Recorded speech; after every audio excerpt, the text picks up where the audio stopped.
You're tuned to OC Talk Radio. OC Talk Radio.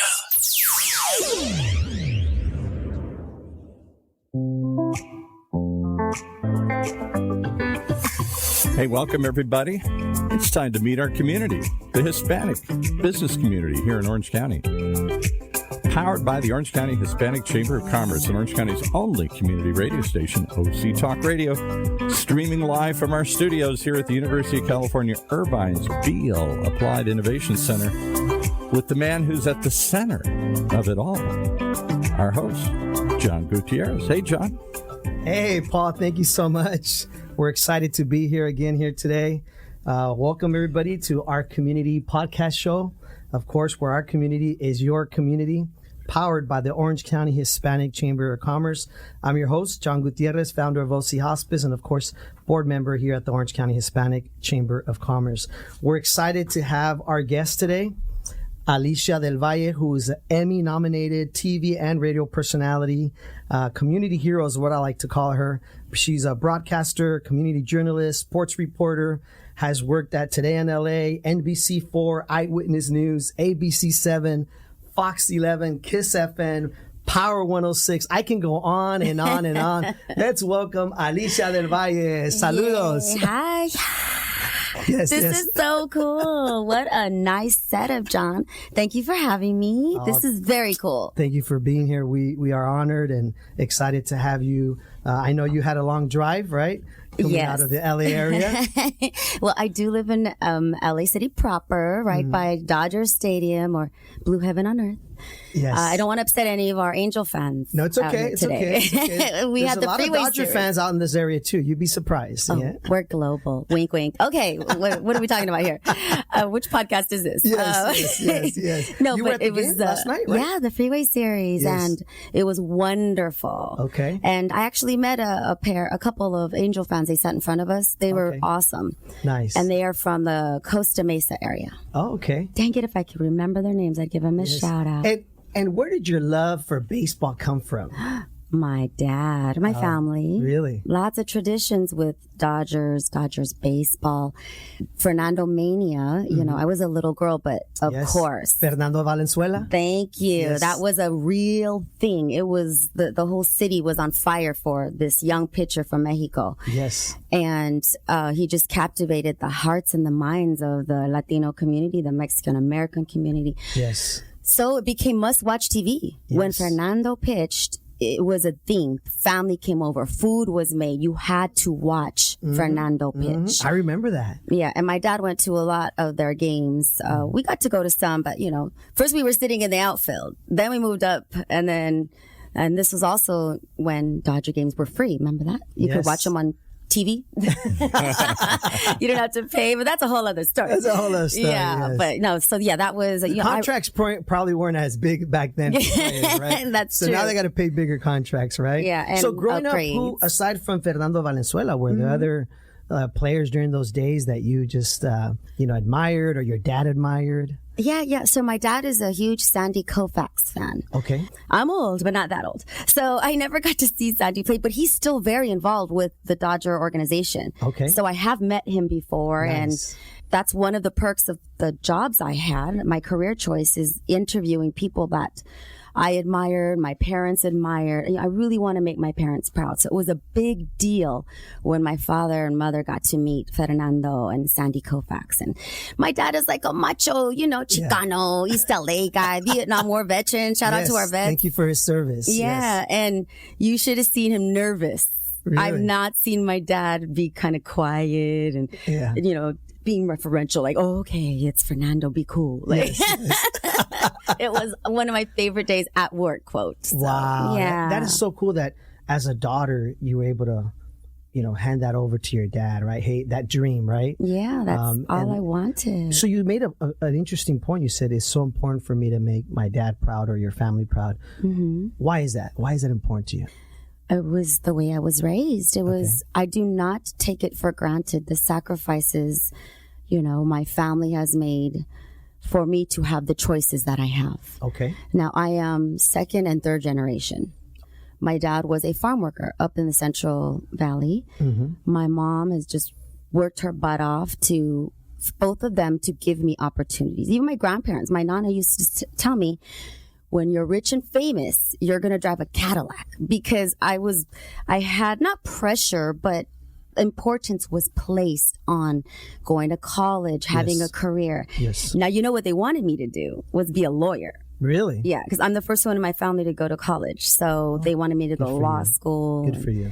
But I had my eye on the prize. I wanted to be on the news. Okay. I just thought the women on the news broadcast were so glamorous. And interesting. Okay. Did you see somebody in particular during those days that inspired you, or you just, where did that come from? Oh, so that's one of the things I talk about is representation, especially in the media. There weren't many Latinas in news. As I got older, yes, but as a little girl, in fact, that's why some of my family members discouraged me from pursuing this, because there was nobody that looked like us, that had names like us, that were from LA. They were former beauty queens and stuff like that. So they just didn't want me to go down a path that wasn't for sure. Being a lawyer, a doctor, those are supposed to be very solid careers. And so, but I just really had the vision. There's tapes, John, VHS tapes. That's how old I am. Of me pretending to do the news. You're kidding. From Dennis the Menace Park in Downey. No way. I got to dig those up. I'm sure my mom has them, and I'll put them out. Cool. I made up a name. And in fact, Steve, what does that say? That I took away my last name and gave myself a very Americanized name as I was pretending to be on the news, because as a little girl, wow, that was really weird that I just remembered that. That's interesting. And now there's so many more of us. So now the push for me is to get more representation in the boardrooms, in the newsrooms, in the digital media platforms, because we're still very much underrepresented in the Latina woman, right? Yes, Latinos, period. Okay. UCLA just did a study, Hollywood and the media, NPR did a study, The Atlantic, and even the census shows that there are so many of us here, especially Mexican Americans. We are the majority minority here. And yet for what we see on movies, on television, in newspapers, and, running magazines, advertising, we are very underrepresented. Wow. For the numbers we have here. So I just want I want little kids to be able to see themselves. Yes. The way I did not. And so that was important to me. It's like being that's on deep channel. in you, huh? That's something like a fire burning in you. Yeah. Especially when people said I couldn't. How did you work your way up into your career? Can you share that with everybody listening? I know a little bit from what you've told me and, of course, what I've read, but share with everybody, for those little girls listening out there, right? Or the Latinos listening to us. Of course, we're here with the Orange County Hispanic Chamber of Commerce podcast show. So it's important that our members hear your passion, right? How did you get to that level that you said, I'm going to work my way up just like an attorney or a doctor? I mean, that's a scary path, right? It is scary because it is not guaranteed. You can go to school. The traditional route is you go to broadcasting school. And I went to one of the best, USC Trojans, fight on. Yeah. Fight on, yes. Proud Trojan. Again, my dad and back to the sports theme, he took us to a lot of USC sporting events, mostly football. He's taking us to USC baseball, water polo. So that's the school I wanted to go to. Yes. Now, did I go into debt? I mean, we could talk about that another time. But I was determined to go to USC, and I got in. So anyway. So you went to school there? I went to school there, but I transferred in as a junior. Okay. I went to Rio Hondo Community College. Love, nothing but amazing people there. Had the best guidance counselor. Okay. And even when I was nervous about applying or nervous about pursuing broadcasting, he was like, nope, I can tell that's what you want. And if you want something bad enough, you will find a way. Wow. And I did. I hustled. I grinded, John. I didn't do it. The rest of the way was not traditional. You're supposed to go to a smaller market and work your way back to the larger markets. Top 30 is where the quote money is and the prestige. The top 2 are New York and LA. Okay. So everyone in this country presumably wants to work either in LA or New York. I'm from here, born and raised here, went to school here, raised my daughter here. I did not want to leave.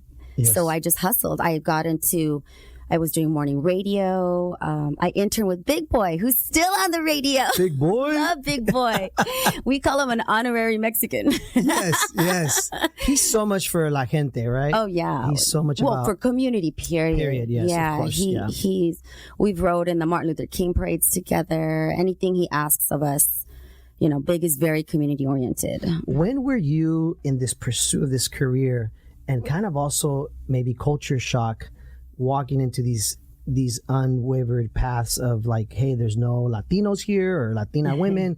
At what point did you see some of those challenges In my classes at USC. Really? Huge culture shock. Really? In fact, I was pretty depressed. I can say that now because I didn't know what depression was because mental health was not discussed. Exactly.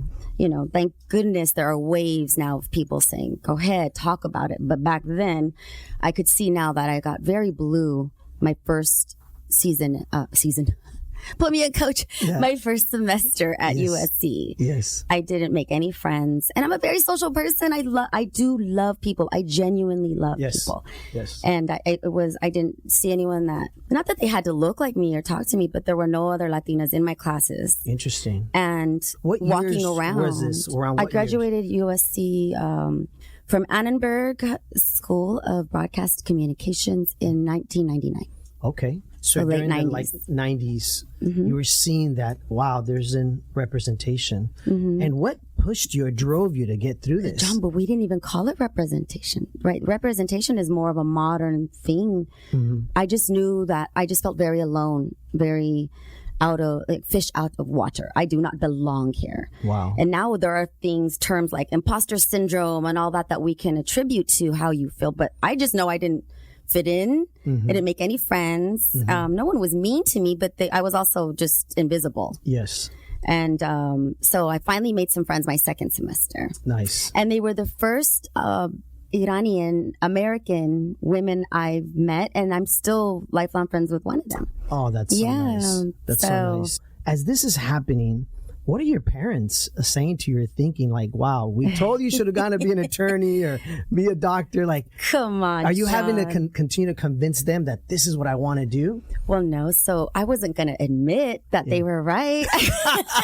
When do you ever give your parents? When you're young, you're like, I'm good. I got this. Yeah, I had. That's probably why it contributed to my blue. Yes. My blues is I had to hold it in. Yes. I had to put up the front. Like, I got this. I'm a Trojan. Like, yeah. This is going to be great, I also made friends with this Nigerian gentleman.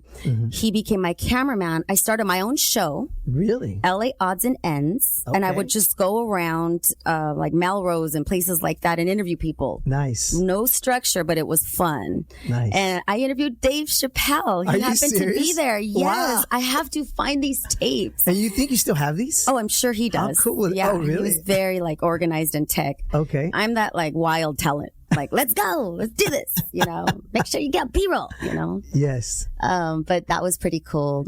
Yeah. When did you end up then going into a career where you're actually getting paid? At what point did that happen? Share with our listeners, because we have a lot of youth chamber that listens to us here from our chamber, and it's so great to tell this story of perseverance and just the challenges and how you paved that way.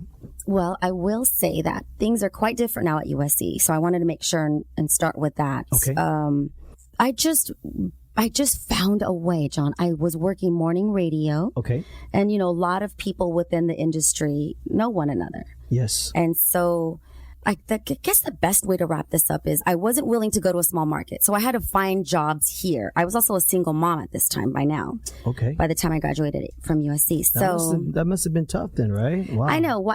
Make things harder for myself, Yes. Those people that learn the hard way. Yes. That might be me. I'm just saying. Maybe that's the name of my memoirs. Learn the hard way. No, I don't know. So I worked morning radio. I bartended evenings at Havana House in Uptown Whittier. You had to do whatever you had to do, I did whatever I had to do. Yes. And then somebody mentioned I did a cable show called LATV, which was a music channel way ahead of its time. It was Spanglish, bilingual. Okay. And that was so fun. We're talking huge acts. This is, again, before the rise of representation, that word. Yes. LATV was pretty much the only spot in town that that acts like Maná, like Paulina Rubio, like Yes. Regional bands like Banda were coming and performing live. Nice. So I got, my feet wet and doing live TV there. Yes. And so that was awesome. I remember And watching you. I remember You watching. do? Yes. Oh my gosh. I remember watching you. Dang, I needed a stylist. Yeah. But I did. one of the things that I want to share with people, as you all know, our show's a 30-minute show, and thank you all for viewing and listening to us. Thank you, Alysha, for being here. Okay. One of the things that I see a lot of you today is you're such a big supporter of just the community and philanthropy and charities. I know you love golf also, right? Yeah. Share with us a little bit about that, your passion today with golf, the charity events. Obviously, you do a lot with George Lopez and many other Latino celebrities and in general celebrities. Where did that come from? Well, so it is related, John. Okay. It is related to why I think I had success the way I did. I've always volunteered since high school, since my awesome. St. Paul days.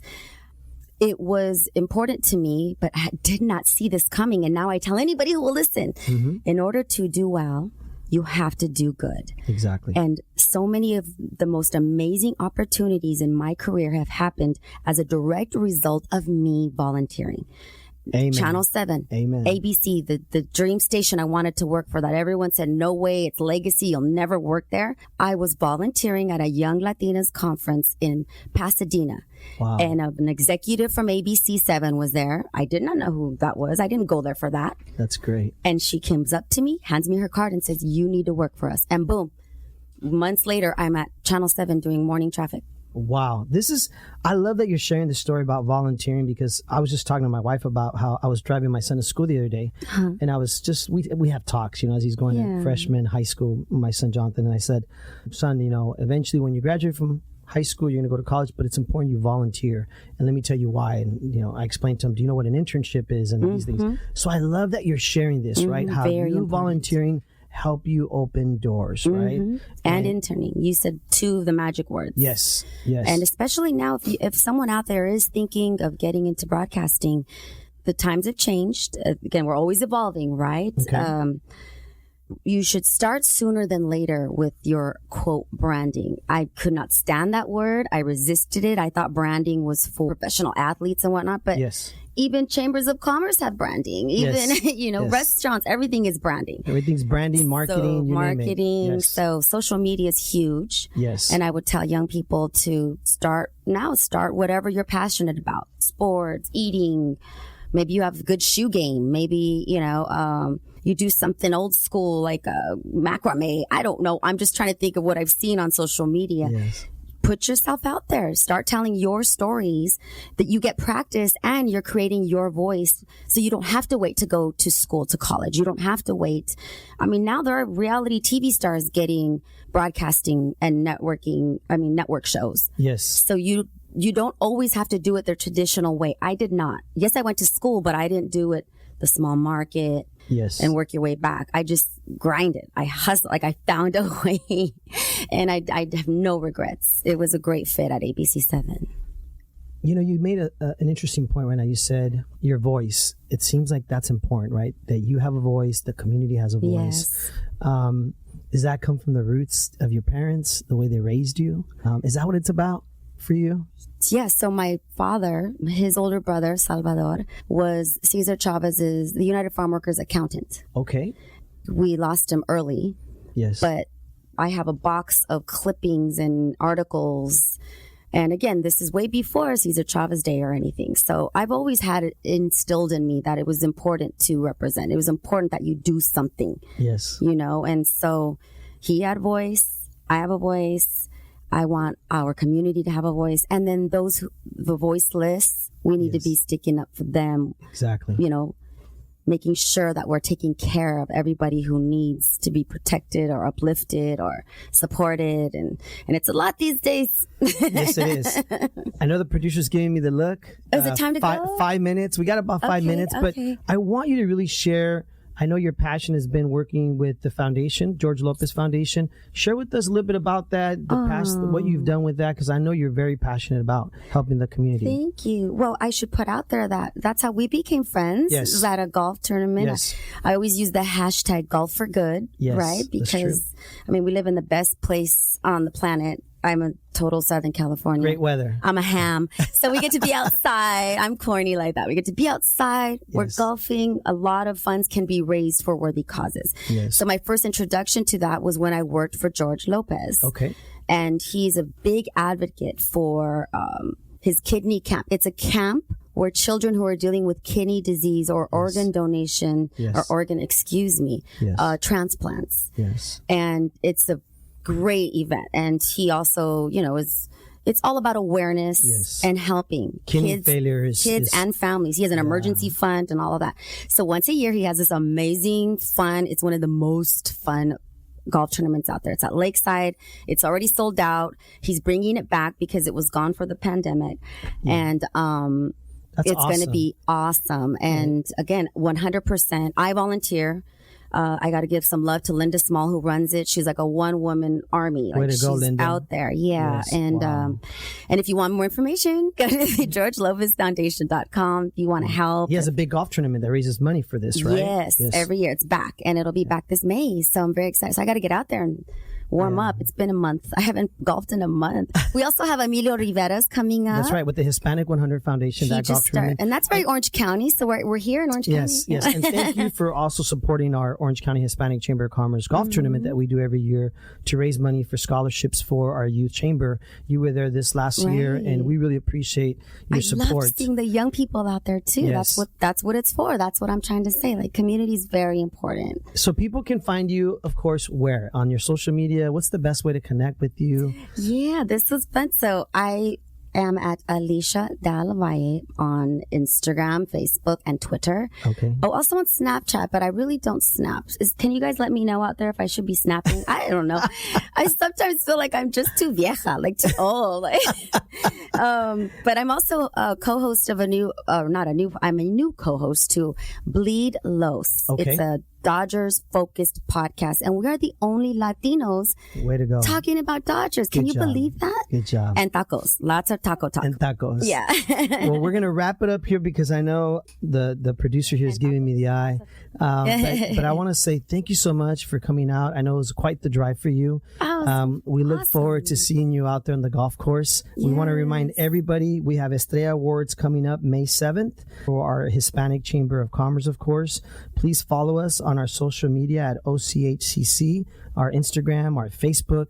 Thank you to all our listeners. Please remember to share, these videos. I think the stories you shared today are great stories for our young Latinos, Latinas, leaders in the community, and in general, just the perseverance and all your hard work. Thank you so much, Alysha, for being here today. We really appreciate you. Thank you, John. Again, I'm your host, John Gutierrez from OC Hospice, board member of the Hispanic Chamber of Commerce. And folks, just remember, our community podcast is here because our community is your community. Take it away, Paul.